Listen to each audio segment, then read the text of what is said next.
Shalom! Welcome back to Common Stories. The following amazing story is told in the book Thank You and See Miracles by Shalom Aroush. There was a yeshiva student in Shalom Aroush's yeshiva, and one day he was walking back from the fields after doing hitbodedut, talking to God, and he went to the supermarket to pick something up. Meanwhile, someone in the supermarket, one of the workers there, was frantic. He saw the student, the yeshiva student, with his payas and his big kippah. He said, "I need help. What was wrong?" You see, this man and his sister were both orphans, raised by their aunt, who lived in France. And he just got a call, and the worst thing that they could imagine happened.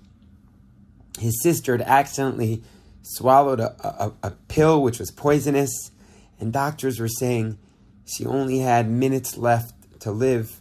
The situation was getting worse, and he didn't know what to do. So immediately, the yeshiva student got in the car and said, "Come with me. We're going to the tomb of King David, one of his special places to pray." They went to King David's tomb, and immediately they started saying psalms, and they said the 100th psalm, Mizmor LaTodah, a psalm to thank Hashem. And then, when they calmed down a little bit, the yeshiva students started singing and dancing. So the frantic man, whose sister was so sick, didn't understand what was going on.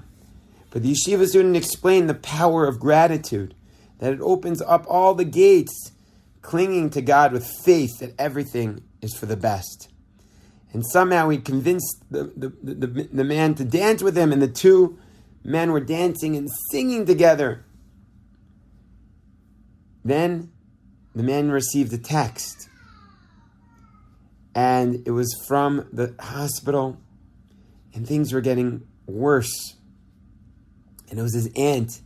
She was asking, could they pull the plug? They needed the respirator for another patient, and the doctors were saying there was no hope. But the man refused.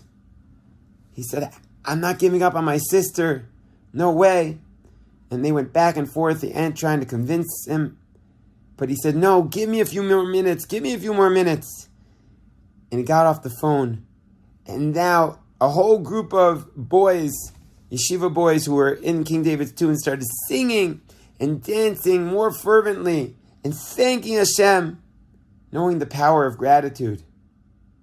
Just a few minutes later, he got a phone call. This time, it was from someone from the Israeli consul.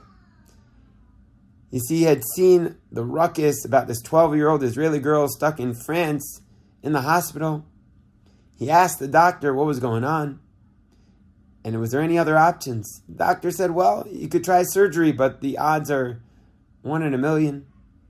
So they were asking permission from the brother to do the surgery. And the brother, of course, said, yes, do it.